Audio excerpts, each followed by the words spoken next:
nous avons assisté à ce serment très grandiose à Kinshasa, où le président de la République a prêté serment devant des milliers de Congolais. Nous avons salué une forte diplomatie, ce qui nous a fait croire que l'Afrique est en train de comprendre que ça ne vaut pas la peine qu'on s'entre-déchire. Mais si cette Afrique acceptait d'être unie, demain nous pouvons être l'équivalent de l'Union européenne. Je pense que toute l'Afrique centrale a été représentée. Nous avons vu les amis de la SADC représentés. Peut-être seulement l'EAC. L'EAC, la personne qui a manqué, c'est Paul Kagame, mais vous savez pourquoi. Mais en tout cas, dans la globalité, je suis que dans la globalité, au point de vue diplomatie, d'abord ça nous avons coché remarquablement. Vous savez, il y a nombreux qui montraient qu'il n'y aurait pas d'élection. Je me rappelle d'ailleurs même la dernière apparition du général Jean Nombe. Il avait dit qu'il n'y aurait pas d'élection, ce sera l'hécatombe. Mais quand même, en Congolais, en assistant à ces élections, nous avons glorifié d'abord l'Éternel. Et deuxième élément, nous avons salué que ce serment puisse avoir lieu. Dans le serment, le président a évoqué les grandes lignes de sa philosophie. Il s'est centré sur le développement. Il a dit qu'il va mettre l'accent sur l'agriculture. Ça, c'est ce qu'il a toujours demandé. On ne peut pas compter à l'extérieur chaque jour. Vous savez, aujourd'hui, à Goma, avec la guerre que nous impose le Rwanda via l'M23, passant par l'M23, les haricots que nous mangeons à Goma aujourd'hui quittent la Namibie. Pourtant, on sera en train de consommer nos haricots frais qui quittent Massissi, qui quittent Rutshuru. Et la ville de Goma serait toujours une ville où il faut mieux vivre. Mais avec d'abord cette sécurité-là, vous voyez que le panier de la ménagère à Goma ne tient pas. Les gens mangent sans manger. Les gens mangent difficilement à Goma tout simplement parce qu'il y a la sécurité qui ne tient pas debout. Il insistait sur le désenclavement du territoire national. Vous savez, aujourd'hui, on ne peut plus quitter Goma, aller à Bukavu, passant par la route. Aujourd'hui, il n'y a pas de transport routier Goma-Bukavu, Bukavu-Goma.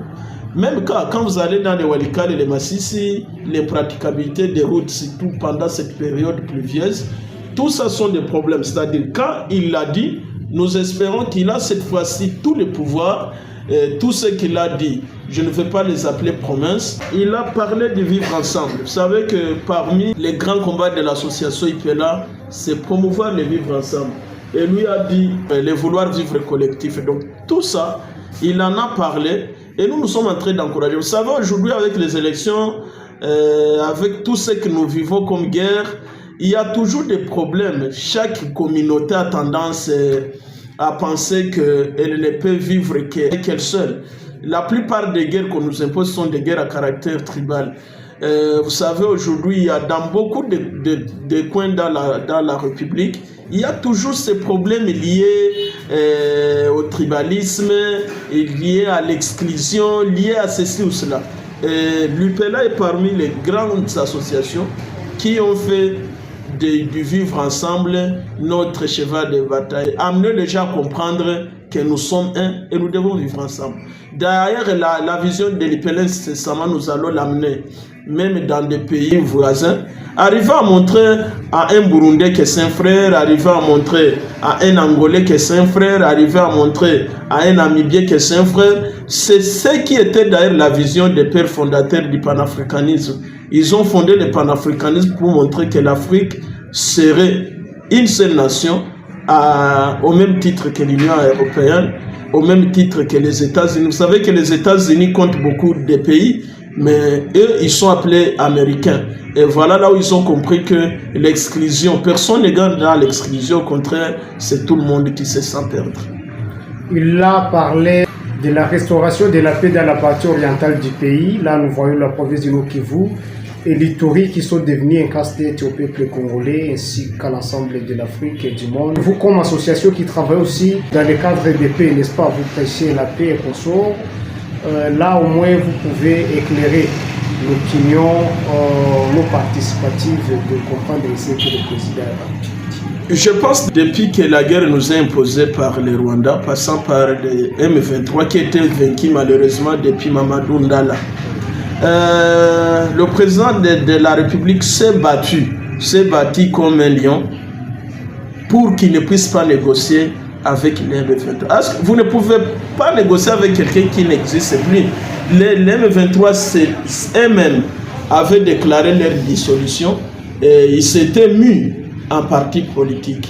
Mais tout simplement parce que le Rwanda a toujours cherché les boucs émissaires, il a voulu encore le repasser par les M23.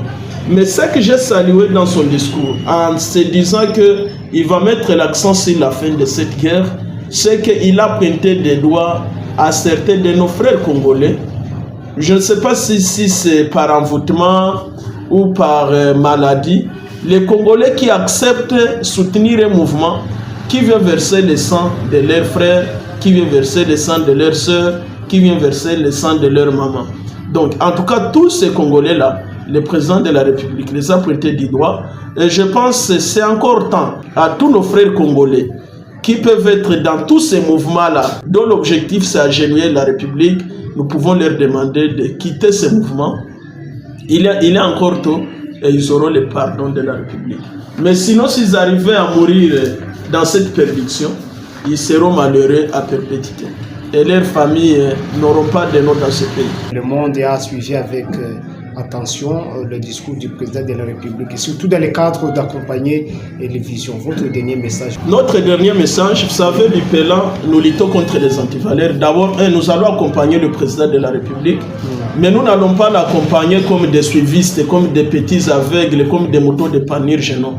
Nous allons nous attaquer à ce que nous vivons dans ce pays. D'ailleurs, bientôt on va vous appeler pour un grand point de presse. Bientôt, il y aura un gouvernement qui sera nommé. Mais malheureusement, vous allez remarquer les mêmes problèmes. Vous savez, mon frère, qu'il y a quelqu'un qui a postulé ici, son fils postule là-bas, peut-être sa femme postule dans un autre coin. Et comme ce sont déjà pourris d'argent, ils ont déjà pris la République en otage. Ça, on n'acceptera pas. La RDC, c'est pour nous tous. La lutte contre les antivaleurs dont a parlé le président de la République, c'est tout ça.